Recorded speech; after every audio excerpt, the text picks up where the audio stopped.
Gopi Jana Samayukta Vrindavana Manoharam Shri Gauranga Nityananda Shri Advaita Chandra Gadadhar Sivasi Gaur Bhaktarinda Hare Krishna, Krishna Krishna, Hare Hare, Hare Ram, Ram Ram, Hare Hare. This is Kartik class 2025. We're discussing Krishna Karnamrita by Bilamangala Thakur. So the sound is out there. And we're on verse 59. We'll read Etan Nama Vibhushanam Vahumatam Vishaya Sheshalam Vaksham Dvi Shri Vishesha. Thank you.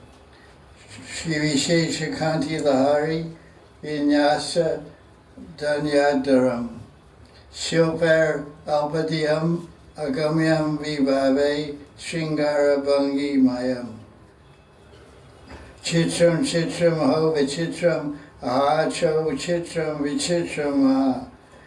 A lot of chitras there. Amazing, amazing, colorful, astounding.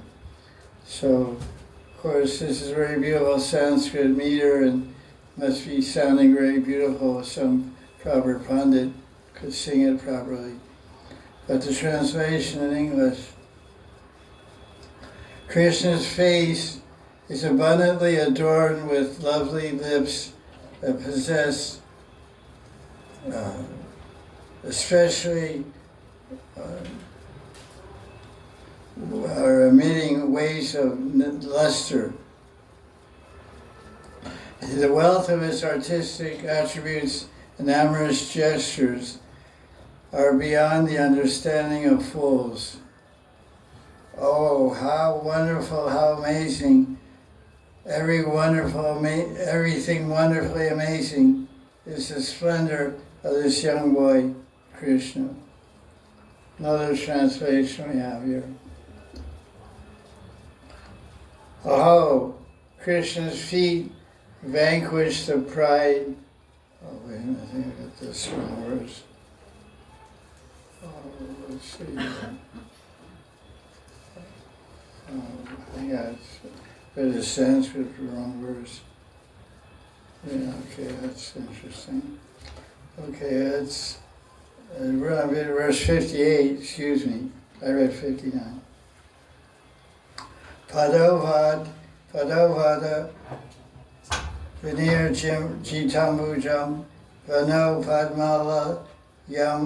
Padmalaya Alambito Pai Vena Vinodana Pravena O Paryapta Shilpa Shriyam Bahudorida Bhajanam Riga Drisham Madhurya Dharakiro Vaksham Bhag Vishaya Atilangitam Aho Valam Kim Etan Maha.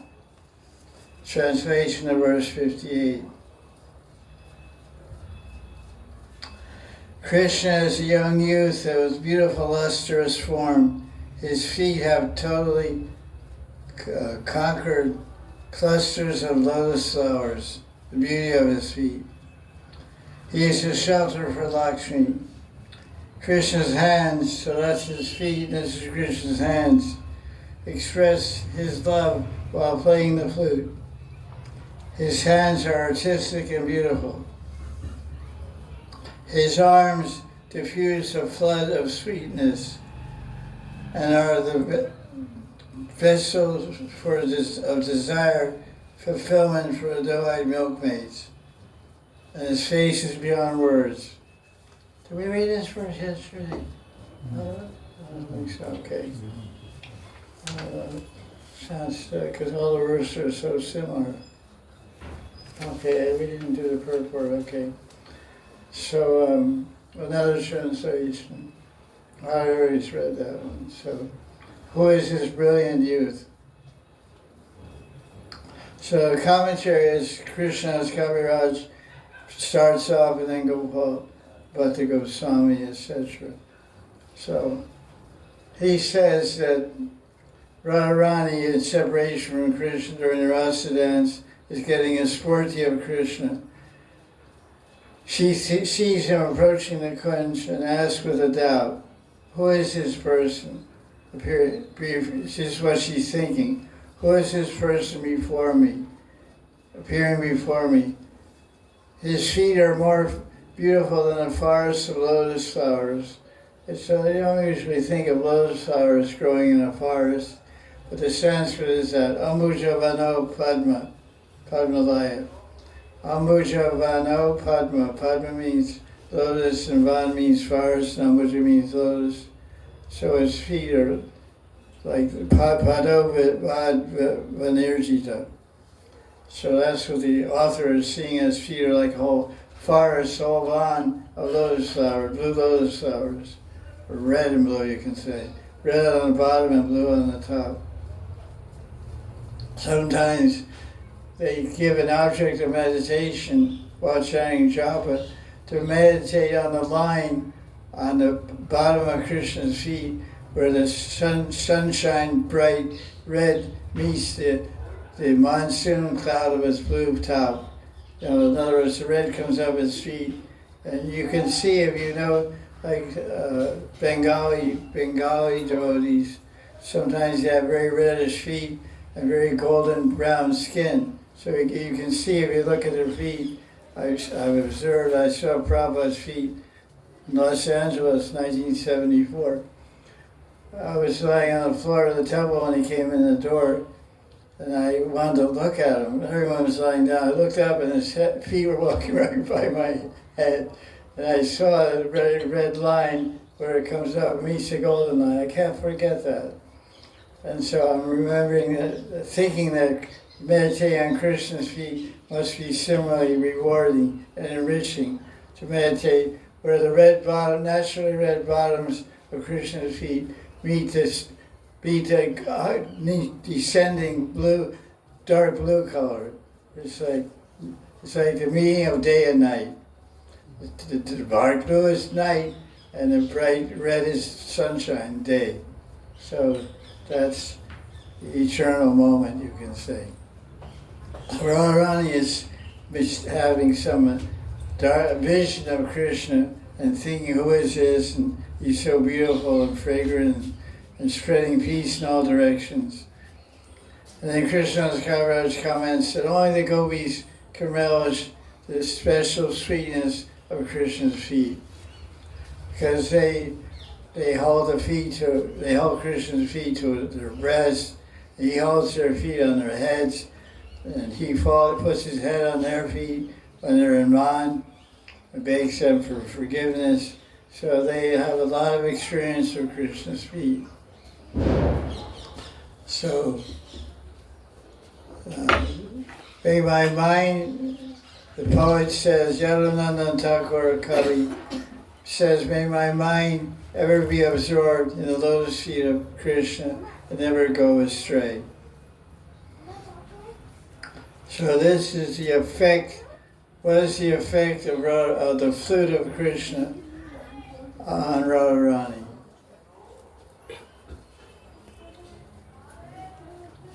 Because Krishna is Sringar Ras Murti, Sringar Ras personified, which means erotic, amorous love. Anything that contacts him gets infused with erotic, amorous love. So when he plays the flute, it's not music, it's erotic love. So that's what Krishna's Kaviraj is saying. His flute is full of erotic ras, Shringar ras. And he exerts its fullest effect on the gopis. And Krishna plays the flute and everyone hears it. But actually, that's in the daytime, when Krishna's playing Vamshi or Venu. Even then, although he plays the Venu, which is a small flute about 6 inches long, or like a piccolo or something. Small flute, that's high-pitched sound for calling cows. The Vamshi is about, meters or centimeters, but 15 inches long, and that's a little higher pitch, and that's for gopis and cows and cowherd boys and everyone. But no matter whether he plays the Venu or the Vamshi or the Murli, which is 1 meter long, a very deep and very inaudible sound for anyone but the gopis. Only the gopis can hear the Murli Vad, because it's tuned to their hearts. You usually tune instruments to a piano or some different instrument, tuning forks. But the flute, the Murli flute, is tuned to the gopis' hearts, especially Radharani. So all these 3 flutes, Venu, Vamshi, and Murli, are all full of Shringar Ras of Krishna, Radha Ras. But only the gopis can hear it and experience it and respond to it. So when he plays other flutes, they get excited, they get attracted. But when he plays the Murli, they come running. Don't even finish dressing or bathing or anything. It explains what the gopis are serving food to their so-called husbands. They drop the plates and run out the door. And they have one earring. Their manjris or sakhis are painting their feet with red dye, black dye, and then they say, forget it, and it's not dry yet. One sakhi, one manjri is fanning Radharani's feet frantically to make them dry before she runs out the door. And she said, I can't wait. Krishna is calling me with the Murli. Can you hear it? So Manjri also hears it. And she, yeah, I can hear your name. He's calling you specifically. So she runs out the footpath and leaves red footprints all the way down the path. One red footprint, so you think some ghost walked there, because ghosts walk on, the Ekpat is a ghost. Ghosts have 1 foot if they show a footprint. So you're following somebody and you see 2 footprints become 1, you know that the person you're following turned into a ghost. It's a joke, not very good. You can laugh at my poor attempt. So anyway, so the flute, the erotic rasa of the flute has the fullest effect on Radharani and all the gopis. So she becomes hypnotized and moves as in a trance or in a spell from Yavat or Barsana directly to Vamshivat to meet Shamsundar. And when she hears the flute, she can't sleep at night. This during Purva Rag time, and that flute is she becomes thin because she loses all appetite. The flute takes away her appetite. She has a different appetite. The flute takes away appetite for food, or you can say Krishna Prasadam, creates a new appetite in the heart and mind of Radharani. The appetite for Krishna's embraces and kisses. That is the only thing that will satisfy her and fill her belly, heart, mind, and life itself. So she becomes very thin because she's not eating, and she stares at the moon. Her pulse goes very slow.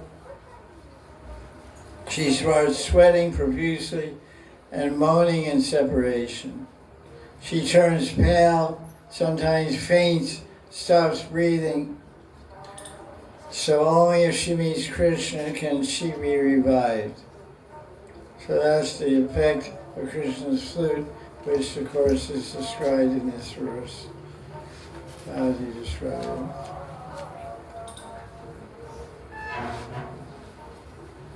it? Shower of sweetness. It's not as low as hands holding the flute. Oh, it says expert at casting spells. What's the word for spell? Interesting.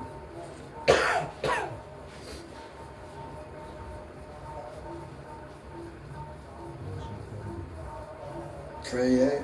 It's not a spell. Statistic Shilpa Shilpa. I don't know, somehow it got translated as in a spell. Anyway, it does that. I don't know, I don't see a word for spell, but so now of course the verse describes Krishna's arms are very beautiful and powerful, and the Bhagavatam compares what is Bhujananga, what's that word? They're like snakes. Bhujananga, you know that word? Sanskrit word? Bhujanga. Bhujanga.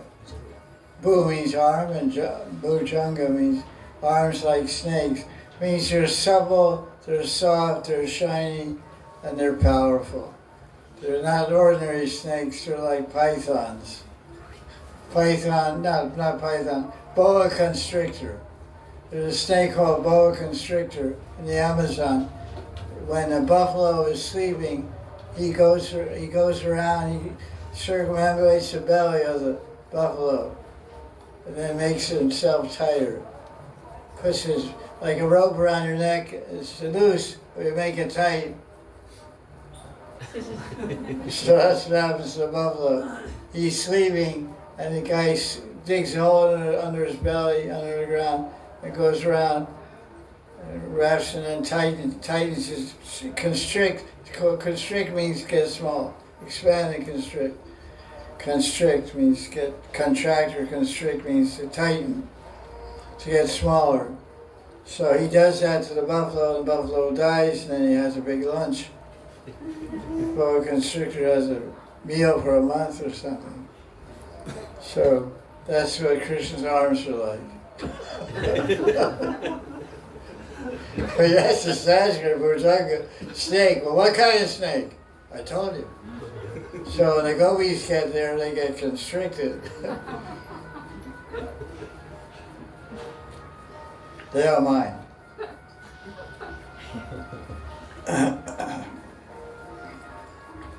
So Krishna's arms are very expert in all the romantic arts. It says Bhava Dorita. Krishna's arms are the objects of the Brajagopis' desires. They're desiring for those long, powerful arms to wrap around their golden bodies in love. His arms are a source of sweetness and pleasure for the gopis of Braj. The gopis wish that Krishna will put his arms around them and in the rasa dance and dance with them. So Krishna arms fulfill their wish, because that's the object, that's the comment on Bahu Dorita. Dorita means object of desire. So that's what the desire, so the arms are fulfilling their desire. Because it describes, like Krishna's Kaviraj says, at the Rasa dance, Krishna circled around each one, at each gopi at the same time.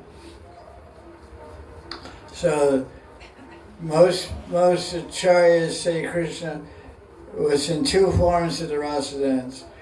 The original form was Radharani and the Prabhav, Prakash, or whatever they call it. Expanded equally, almost equal, form of himself with every other gopi. One Krishna for every two gopis. Vishnu Chakravarti comments on the Rasa dance, which we told last week or whatever. There was actually only one Krishna, because if you say there's thousands of Krishna, it spoils the intimacy, it dilutes the Madhurya, it brings in Aishwarya.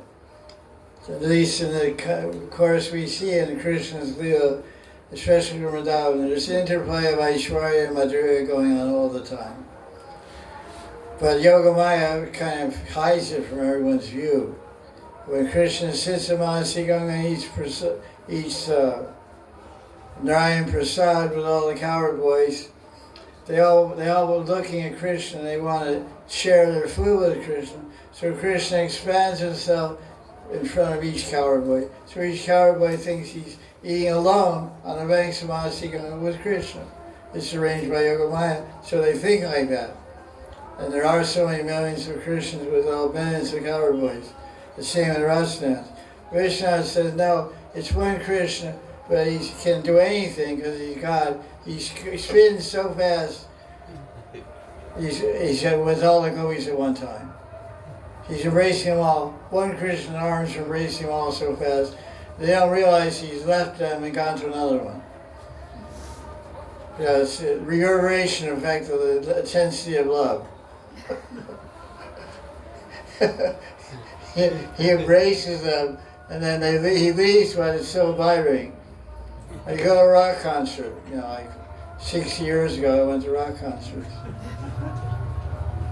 And in 3 days your head is vibrating with guitar. It's so loud, because my brother used to do light shows for rock groups, big rock groups in America. So I would get free tickets. But that was like ticket to deafness. I completely had a kid with his girlfriend, and they were there, they were up in the back, like a mezzanine or something, and back of the whole thing. And the kid was sleeping on all that loud noise. I wish I could have. It was crazy. Anyway, the idea is reverberation. You leave the place and it's still reverberating in your head. So Krishna dances with one gopi and leaves her in a split second with every single gopi. And when he leaves, they don't even know it because they're still experiencing the reverberation and feeling he's still embracing them. This is Krishna. He's Yogeshwara. Even it says in the Bhagavatam, he's Yogeshwara, Yogeshwara. It says, Yogeshwara, Yogeshwara. He's Ishvara of all yogi Ishvaras. There's one verse that has 2 times Yogeshwara describing Krishna. So you may be a master, controller of all yoga asanas, and he wrote a book called Light on Yoga, so you think you're a pretty good yogi. And Iyengar was a great yogi, great Hatha yogi, and a great Vaishnava also, South Indian Vaishnava. So he was a Yogeshwara, but not Yogeshwara of the Yogeshwaras. That's Krishna. So in Rasa dance, that was the experience. He fulfilled her desire. Then the verse says, line 4, Vaksham Vagvishaya Ati Langitam. His speech is indescribably beautiful. Vag means speech, and Vishaya means the words, the objects, the subjects, what is Langitam, hard to reach the end of, indescribable, can't reach the end of it. Vaksham means face and speech. So it's infinitely sweet, Krishna's infinitely sweet face is indescribably beautiful. It's beyond the power of speech, excessively ati, beyond the power of speech. Vagvishai ati langitam. So to try to describe the beauty of Krishna's speech is useless. So he's not going to say anymore. So that's eloquence, essential truth spoken concisely. Saying he can't describe it, indescribable. Gopal Goswami's commentary. We read that already, actually, because the wind was blowing yesterday, and we got to that page. I was describing yesterday the difference between the relation between Dhyan and Spurti. So that's this purport of verse 58, which we gave yesterday. He's saying, so Seva Abhyas leads to Spurti. So Seva Abhyas includes anything with your mouth or chanting Hare Krishna or any type of Seva, especially Dhyan, meditating on Leela over and again. Leela Dhyan, Rupa Chintamani, meditating on Radha Krishna's lotus feet, or their forms or qualities over and over again, and then you've got a vision. That's what Gopal Goswami says happened to Leela Shuk. Because he was always contemplating Krishna's form, he was repeatedly getting visions. And also it's extremely advanced, probably on the level of Bhav or Prem, which helps a lot. So now, we'll do verse 59.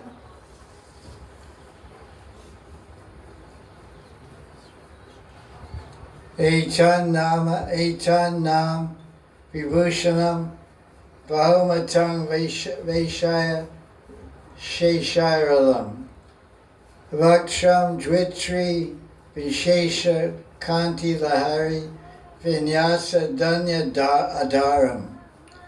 Shilper alpadiyam agamyam vivavi shingara bhangimayan chitram aho vichitram aho chitram vichitram. That's a lot of chitras. So we said that Krishna's face is beautified with lovely lips and doesn't need any other ornaments. It's the ornament of all ornaments. Vibhushita, Vibhusha means ornament, Vibhusha means the ornament of all ornaments. And he's a wealth of artistic attributes and amorous gestures, and fools can't understand Krishna. How wonderful, how amazing, how wonderfully amazing is his splendorous white Krishna. What is the best ornament of Krishna? What do you think? What is his best ornament? Smile. What did she say? Smile. We both said smile. Yeah, that's part of it. She said smile is the best ornament. What else? Lips. Peacock. Eyes, nose, ears. The face is the best ornament.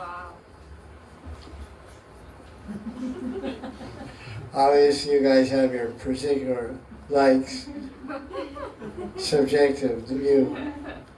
Why? Yes, because his face is such a beautiful ornament. He doesn't need any bangles or jewelry or necklaces. He wears them because he's a prince, he's a Yuvraj, and he wears them because his mother puts them on his neck. What does he do as soon as he gets to the forest? Removes all of them. He removes all of them. What did he put instead? Flower garlands, flower bracelets. Flower garlands, garlands of leaves, garlands of lemons. You ever see Janmashtami in Raman Reti? He's wearing lemon garlands and bear fruit garlands, those little funky fruits of Vrindavan. Bear fruit garlands, and date garlands of dates, and garlands of dry fruits, cashew nuts and raisin garlands. And afterwards we offer them to the monkeys. It's like Mukta Charita. When Krishna grew his pearls in Pearl Garden in Nandagram, he had so many pearls he was stringing necklaces and putting them on the monkeys. And he told the monkeys, go to Yavat and jump in front of Radharani's window. So the monkeys had a command from Krishna, so hordes of monkeys. They only go in hordes, you know. There's no such thing as one monkey. One monkey times 50 equals monkey. Never think you're dealing with one monkey. You're you're asking for trouble. Monkey means 1 plus 50 equals 51 monkeys. So 50 monkeys came to Yavat and started standing on Radharani's balcony, saying, hey, all this kind of face you do. I said, oh my God. Blue pearl necklaces, yellow pearl necklaces, green pearl necklaces, white pearl necklaces. My God. Monkeys have such necklaces. And she talked all the way to Vishaka. They said, look at this, the monkeys are wearing all kinds of different colored necklaces. Yeah, let's go get some for Krishna. And they came and Krishna said, I'm not giving one pearl. So you have to read Raghunath Das Goswami's Mukta Charita to find out the rest of the funny pastime. So Krishna's face is the ornament of all ornaments, and he is a mass of radiance emitting an erotic style, and you can't comprehend his artistic abilities and amazing brilliance. So now, as a result of his deep meditation on Krishna's face, which devotees like to meditate on. Many devotees carry pictures of Radharani's face or Krishna's face wherever they travel in the world. And they like to look at it, or the face of their Giriraj with those sleepy eyes and drunken eyes. Most of the Giriraj I see, it looks like he's drunk. They're all red around the corners, and it's kind of droopy, like, doesn't look like he's awake too much. That's the way devotees like to see him, I guess, because that's the way they are, They're a little sleepy, half drunk. So birds of a feather flock together. So, like Indra had, it all started with Indra, because he was also drunk. And he made the first eye. He painted himself. It was a template for the whole army of ISKCON eyes of Giriraj Murtis. He was the first one that ever did it. I was there when I witnessed that history. He went down to Loy Bazaar, got the things, and came home, painted them. And everybody saw they're cool. And they bought eyes, and he painted them for so many devotees. Then they started selling them in Loy Bazaar, and it became a big thing. Just like what other fad. He's quite a trendsetter, I must say. Everybody in ISKCON sings what melodies? Indra's melodies, which of course are all ragas. They're all actually ragas that he picked up from Radha. I used to go with him to record them. He used to take me to meet Babaji and Radha and Manasi Ganga and Barsana, because he couldn't trust anybody else in the temple, because no one else was that far left. That far in the left wing, where he flies all the time. So he would take me to meet them, ask questions about Nangamandri, Samputika, and Tattva, and all kinds of things. We go to Mathura also to meet Siddha Raghunath Yogi. He became our best friend even today. So I just started. The other thing he started, what was he saying? Oh, I slipped my... Eyes. Yeah, eyes, that's one thing. There's another thing. I slipped my mind. He's a lot of things. Oh, belly buttons. Krishna showing his belly button. I've been in ISKCON for 51 years. I never saw anywhere around the world belly buttons until Indra pulled down Shamasundar's dhoti in a mood of calm, alokik calm. Because he would dress Shamasundar every day, not Radharani. Who would dress Radharani? Who does dress Radharani? Hepajari, Mukunda Datta. Generally, unless he's busy or something. That's been going on for 40 years, 30 years. So he showed the first belly button. Everybody went crazy. He painted a little flower around it. Because he's an artist guy, He's a very artistic guy. We were pretty close. Philosophically, we were on two ends of different pole. I was North Pole, he was the South Pole. I didn't agree with most of the stuff he preached and wrote. I was too orthodox. I was too much rooted in the six Goswamis and the acharyas that I associated with.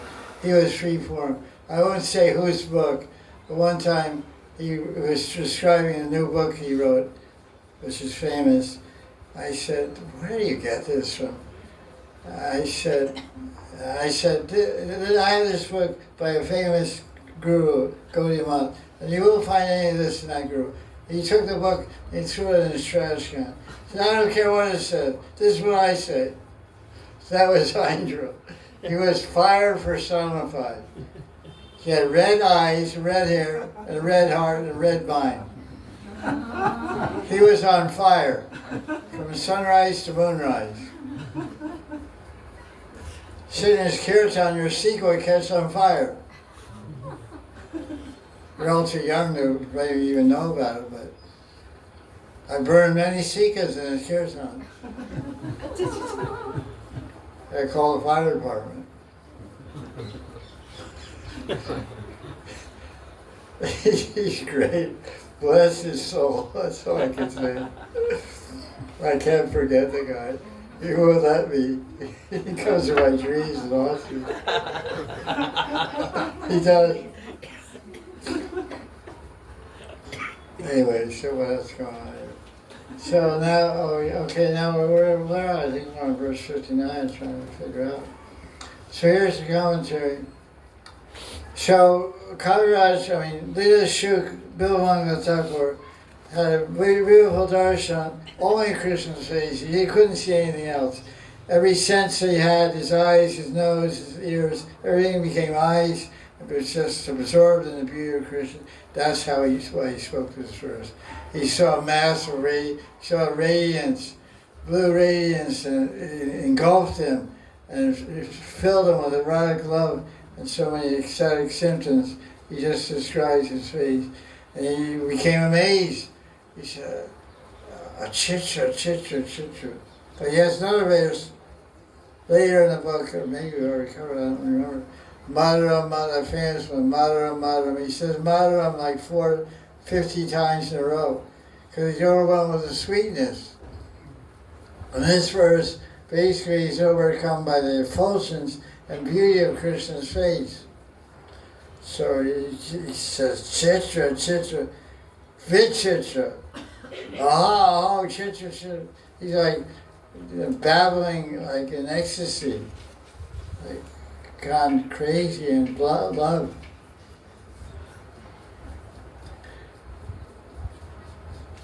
Krishna's sweet face is inexpressibly beautiful. And Bhagavatam says, Bhushana, Bhushana, Bhushana Angam. Krishna's whole body is ornament, is the beauty itself, it beautifies the ornaments that he's wearing. So the emeralds and diamonds and rubies and lapis lazuli and pearls look beautiful because they're reflecting the more and greater beauty of Krishna's transcendental form. Krishna's face is the king of moons. His body is a throne, and the moon, like a king, sits on the throne of Krishna's body and creates a feast for the eyes. Govinda's face is indeed beautiful. This is Mahaprabhu speaking to Sanatana Goswami in Madhya Lila, describing the beauty of Krishna. Of course, you can't help but think at this time in Puri, when Lord, I don't think it's Puri, but when he spoke to Sanatana Goswami, he was in Radha. Now this is line 2, it talks about the rays of Krishna's lips, Kanti Lahari Vinyasa Danya Adaram. Adar means lips. They're beautiful, they're fortunate, they're emanating waves, Lahari of Kanti. It's like that famous Hindi bhajan 35 years ago in Vrindavan. Yamuna ji ki lehre bole. Yamuna ji ki lehre bole Shri Radha Radha.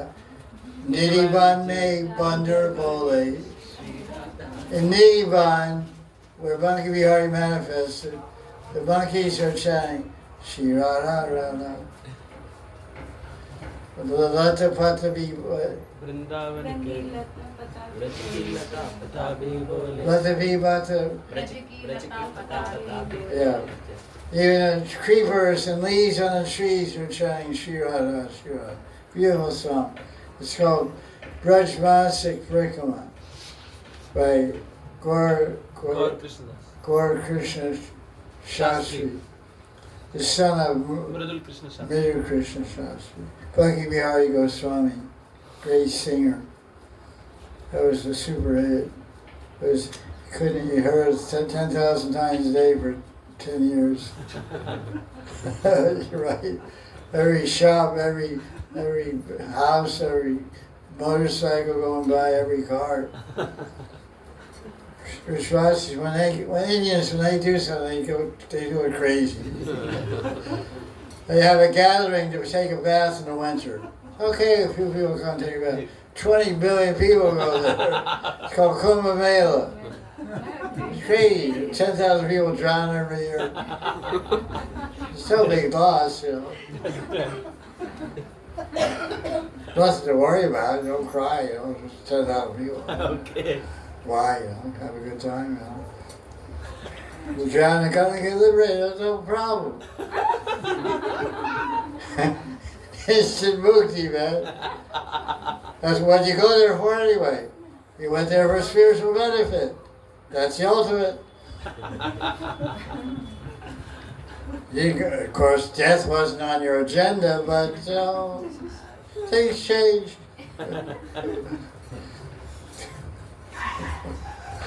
So a whole bunch of discussion about language cannot describe Krishna adequately, but there's a whole book here. There's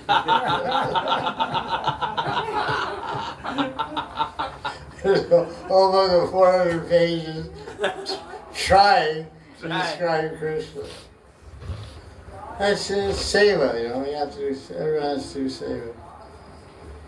So the form that Leela Shuk saw was Navakishore Krishna, effulgent and sweet. It was beyond the power of him to describe him. So he just kept stuttering. He was basically stuttering. It's called Gadgada. It's a symptom of Sattvic Bhava. But he was stuttering. That's right. Well, he said, Shikshastakam verse Gadgada. Nayanam Gala Shilarya. Vadnam Gadgada. Vadnam, Vad means speech. Vadnam Gadgada. My speech is stuttering. Da da da da da. Ba ba ba ba. Like when you're drunk or whatever. So he's chitra, chitra, chitra. Like a broken record. You couldn't hit your record on it. Old days. Really old days. You guys were in the mental world. I was in the physical world. So, now here's the suppose. It's just Krishna's Kara's commentary. Suppose. Over an hour? What time is it? 6 minutes more. Okay. Suppose, by the mercy of Krishna, one does a lot of bhajan, and Krishna gives us darshan. At that time, we'll be overcome with ecstasy. And even if we try to describe Krishna, we won't be able to speak even one or two sentences. Because we can't even capture material beauty on one painting. You know, you can't take a painting and create all the beauty of the material world in a painting. So he said, how can you speak of the divine beauty and sweetness of Krishna? So Leela Shuk couldn't find any words to describe. So all he could do was exclaim, Chitram, Chitram, Vichitram, Aho, Aho, Chitra, Vichitram. He was extremely overwhelmed and bewildered in beholding the beauty. Well, at least he didn't faint. Usually a faint. But I guess he's had so many darshans. He had about 150 darshans. So the first 20 or 30 he fainted. And then he said, I don't feel like making Krishna work and wake me up. So I'm going to try not to faint. So, later in this book, he repeats a verse saying, as per the standard of the book, the ideas are repeated over and again. So he repeats the same verse with more chitra words.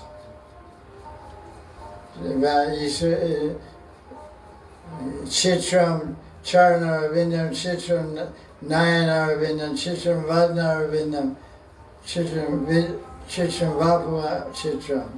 His form, Vapu, is amazing wonder, artistic, etc.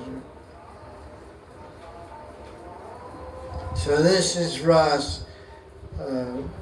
Maharaj Goswami quotes Kavi Karnapura's Alankara Kaustuba, which is a book describing Rasa Siddhanta, Rasa Samagri. And he says, Ras is a sense of wonder. Wonderment is the essence of Ras, which can, without wonder, without chamatkar, there is no Ras. So Ras has to have chamatkar, it's wonder. It's like, you see something wondrous that makes your eyes pop out of your head, then that's a type of rasa experience of sorts. It's like amazement, chamatkar. Rasa sar chamatkar. Bina na rasa ras. There's no ras without astonishment. So Krishna's body is so astonishing that it creates ras in anyone who sees it. So Lila Shukha has Spurti of Krishna's body, his sweet body, sweet face, sweet smile, and all he could do is repeat sweet, sweet, sweet. And he quotes that verse in the commentary. Madaram, Madaram, Vapu, Vivo, Madaram, Madaram, Vadanam, Madaram, Madhu Gandhi, Mridu Smitam, Etadaho, Madaram, Madaram, Madaram, Madaram, Madaram. He's drunk on Krishna's sweet words, sweet smile, sweet gentle smile. That's all you need.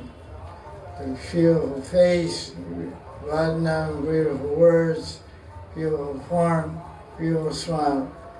And that sweetness will knock you out.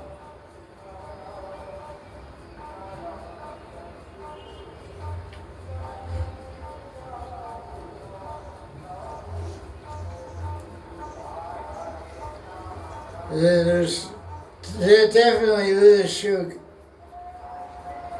has a very vast treasury of vocabulary, but he couldn't describe Krishna's beauty. On the contrary, he just used magnificent words that are out of this world. KRISHNA KARNAMRITA is proof of the great writing talent and rasa experience of Bilavangal Thakur, because he used so many beautiful words to describe Krishna.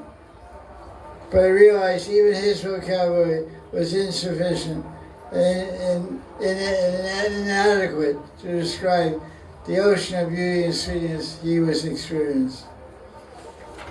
Oh, that's really amazing. It's 5 o'clock now? Yes. Yes, Gurudev. Okay, we'll have to finish that tomorrow. Jai Jai Sri Radhe.